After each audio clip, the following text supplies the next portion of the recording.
Ladybug always hated the times when her Lucky Charm made no sense to her. She stared at the mirror in her hands, clenched tightly and trembling. "Come on, think," she mentally yelled at herself. Her adrenaline was pumping, but her mind was a muddled mess. "Ladybug, watch out!" Before she could take heed of the warning, she had the wind knocked out of her when Cat Noir tackled her, putting himself between her and the Akuma's attack. She barely registered her own voice leaving her throat as she yelled his name. There was no response from him, and his body was dead weight above hers.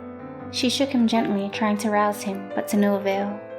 Her hand felt slick against his body, and when she raised it up to look at it, she could see the slight sheen of blood, despite the redness blending in with her suit. Her chest burned, partly from anger, and partly from the bile that threatened to rise to her throat. He was always doing this, protecting her without any care for his own well-being. Placing him gently on the ground, she stood and looked towards the Akuma resolutely. She reassured him that soon everything would be alright.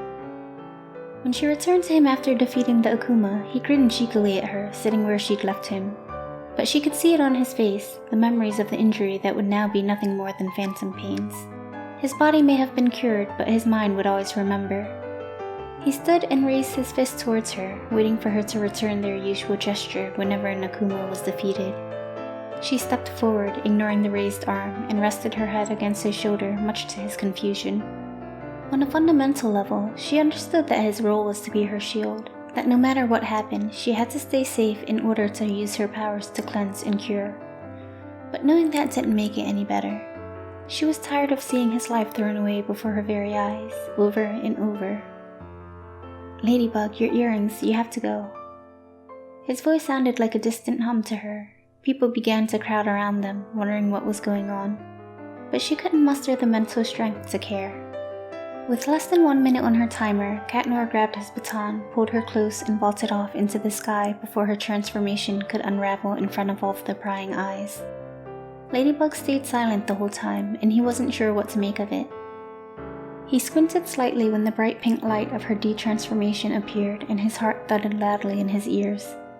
He made the decision not to look at who she was, but the flowing white fabric and the signature pink purse that appeared in his line of sight was more than enough to identify her.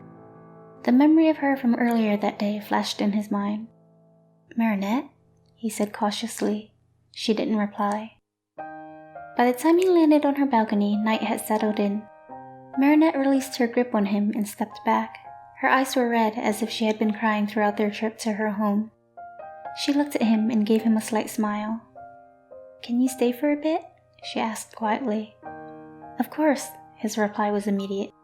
He wasn't sure what was wrong, but if she needed him, then he'd gladly stay by her side. They sat down next to each other, leaning against the back wall where her lounge chair was usually positioned. If the night wasn't enough, the shade above them would help obscure them from any prying eyes. They chatted idly about any and everything. Marinette looked tired, as if all the stress from being Ladybug just reached the peak. Despite being so adamant about following the rules and keeping identities secret, she decided that she was done with it all. "You know me? As a civilian?" She glanced over to him with a mild look of surprise on her face. He leaned back against the wall with his eyes closed, enjoying the warm summer breeze. A hum of confirmation passed through his lips as they curved up into a smile. "Want to guess who I am?" Marinette faced forward again and raised a hand to her chin in thought. He bit back a laugh at her expression. "Flag, claws in," he suddenly said, startling her. Her heart sped up as the light died down. She slowly glanced over, nervousness coursing through every fiber of her being.